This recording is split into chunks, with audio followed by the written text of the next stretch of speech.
अब हमारे पास है third chapter Fermat's Wilson and Chinese remainder theorem. इसमें सबसे पहले हमारे पास एक रिजल्ट है, if p is a prime number and ai denotes an integer. p तो हमारा क्या होना चाहिए, प्राइम नंबर, और ai जो है वो किसी भी इंटीजर को डिनोट करता हो, then a1 plus a2 plus a3 plus a4 plus ap plus an की power p is equal to a1 की पावर p प्लस a2 की पावर p प्लस a3 की पावर p प्लस an की power p plus mp। mp का क्या मतलब है, mp का मतलब है मल्टीपल ऑफ p। जब हम इस पूरे की पावर p खोलेंगे तो सबकी पावर p हो जाएगी और उसके अलावा जो बचेगा वो p का मल्टीपल होगा, जिसको कि हम किससे डिनोट कर रहे हैं, mp से। ठीक है, इसका प्रूफ में हमने क्या किया, पहले हम दो टर्म्स के सम से शुरू कर रहे हैं।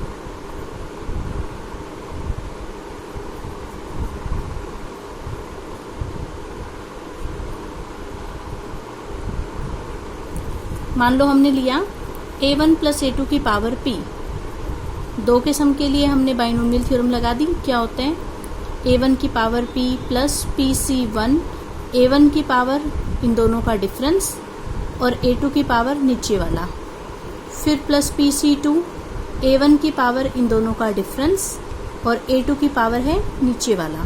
ठीक है, फिर ऐसे ही लास्ट में pcp माइनस 1, a1 की पावर इन दोनों का डिफरेंस जो कि 1 आएगा और a2 की पावर नीचे वाला, प्लस आखिरी में हम लिखेंगे pcp जिसकी वैल्यू 1 है, a1 की पावर 0 वो भी 1 हो जाएगा और a2 की पावर हो जाएगी p। ये बाइनोमियल थ्योरम है, आपको सबको आती होगी। इसके बाद ये a1 की पावर p ऐसे कैसा, a2 की पावर p को भी यहाँ लिख दिया और यहाँ से लेके यहाँ तक सारे को एक ब्रैकेट में कर दिया। ठीक है, ये ऐसे कैसा, इसको समेशन फॉर्म में लिख दिया। देखो pc1, pc2, pcp माइनस 1, तो इसको हमने लिख दिया pcr। r कहाँ से कहाँ तक है, 1 से लेके p माइनस 1 तक। ठीक है, a1 की पावर इन दोनों का डिफरेंस तो हो जाएगा p माइनस r और a2 की पावर नीचे वाला तो a2 की पावर हो गया r। ठीक, नाउ pcr का क्या फॉर्मूला होता है, p factorial by r factorial p minus r factorial. फिर हमने p फैक्टोरियल का फॉर्मूला खोल दिया, p minus 1, p minus 2, p minus r minus 1। इसको हम क्या लिख सकते हैं, p माइनस r माइनस 1। ठीक है, और ये हो गया p माइनस r का फैक्टोरियल। नीचे वाला ऐसे कैसा, फिर ये वाली टर्म हमारी कट गई, क्या बचा, p minus 1, p minus 2, p minus r plus 1 divided by r factorial. अब ये कितने नंबर्स की प्रोडक्ट है, अगर हम p माइनस 1 से लेके यहाँ तक देखते, यहाँ से यहाँ तक देखते तो r माइनस 1 नंबर्स होते, लेकिन एक नंबर ये भी है तो ये r नंबर्स की प्रोडक्ट है।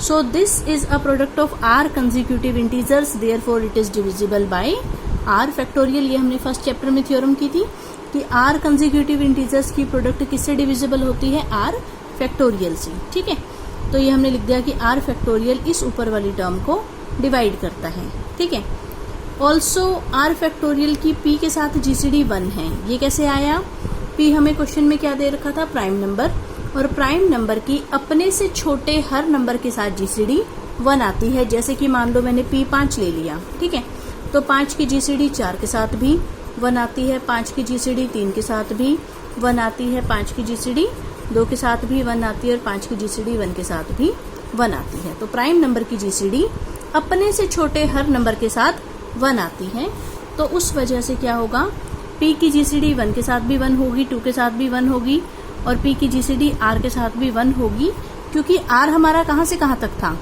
r जो था वो 1 से लेके p माइनस 1 तक के नंबर्स को रिप्रेजेंट कर रहा था। इसका मतलब जो r है वो p से तो छोटा ही है, ठीक है ना, और p की अपने से छोटे हर नंबर के साथ जीसीडी 1 है, तो p की जीसीडी 1 से लेके p माइनस 1 तक सबके साथ 1 आ रही है। तो 1 के साथ भी 1 है, 2 के साथ भी 1 है, p की जीसीडी r के साथ भी 1 है, और क्योंकि p की जीसीडी इन सब के साथ 1 है तो p की जीसीडी इनकी प्रोडक्ट के साथ भी 1 आएगी। ठीक है, तो p की जीसीडी इनकी प्रोडक्ट क्या होती है, r फैक्टोरियल, तो p की जीसीडी r फैक्टोरियल के साथ क्या आ गई, 1। ठीक है, अब देखो r फैक्टोरियल इन सारों की प्रोडक्ट को डिवाइड करता है, जिसमें से r फैक्टोरियल की जीसीडी p के साथ तो कितनी आ रही है, 1। तो पक्का r फैक्टोरियल किसको डिवाइड करेगा, बचे हुए को। ये भी हमने फर्स्ट चैप्टर में रिजल्ट पढ़ा था कि if A divides B C और ए की जीसीडी बी के साथ 1 आ रही हो तो पक्का ए डिवाइड करता है सी को। वही चीज हमने यहाँ लगाई है कि आर फैक्टोरियल इस पूरी प्रोडक्ट को डिवाइड करता है, लेकिन आर फैक्टोरियल की जीसीडी पी के साथ 1 आ रही है तो आर फैक्टोरियल डिवाइड करेगा p-1 से लेके यहाँ तक की प्रोडक्ट को।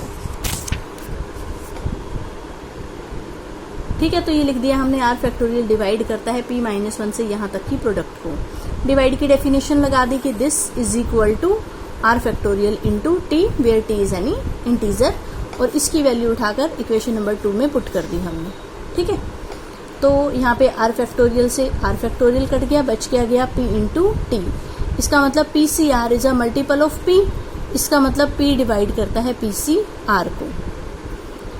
p अगर पी सी आर को डिवाइड करता है तो p इस पूरे नंबर को भी डिवाइड करेगा, क्योंकि p अगर किसी नंबर को डिवाइड करता है तो उसके मल्टीपल्स को भी डिवाइड करेगा, और फिर जब p इस तरह के सारे नंबर्स को डिवाइड करता है तो इनके सम को भी डिवाइड करेगा। इट मीन्स p इस पूरे टर्म को डिवाइड करता है, या ये कह दो कि दिस पूरी टर्म, ये पूरी की पूरी term, this is a multiple of p। Multiple of p है, इसका मतलब इसको हम, इस पूरी टर्म समेशन दिस को हम क्या लिख सकते हैं, mp। ठीक है, इसकी वैल्यू mp हमने पीछे इक्वेशन 1 में पुट कर दी। तो ये हो गया a1 प्लस a2 की power p is equal to a1 की पावर p प्लस a2 की power p plus mp, where mp का मतलब है मल्टीपल ऑफ p। अब हम 3 के सम के लिए खोल के देखते हैं। इसमें से हमने इन 2 के सम को क्या नाम दे दिया, बीटा। 2 के सम के लिए अभी हमने करके दिखाया, तो ये हो गया a1 की p प्लस बीटा की p प्लस mp। बीटा की वैल्यू पुट कर दो।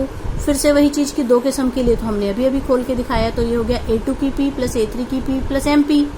mp का मतलब multiples of p plus multiples of p, कुल मिला के वो रहेगा क्या, मल्टीपल्स ऑफ p ही रहेगा। ठीक है, तो 3 के लिए भी हमने ये रिजल्ट खोल दिया, तो 2 के लिए भी कर दिया, 3 के लिए भी कर दिया, और इसी तरह से हम इसको n के सम के लिए भी प्रूव कर सकते हैं।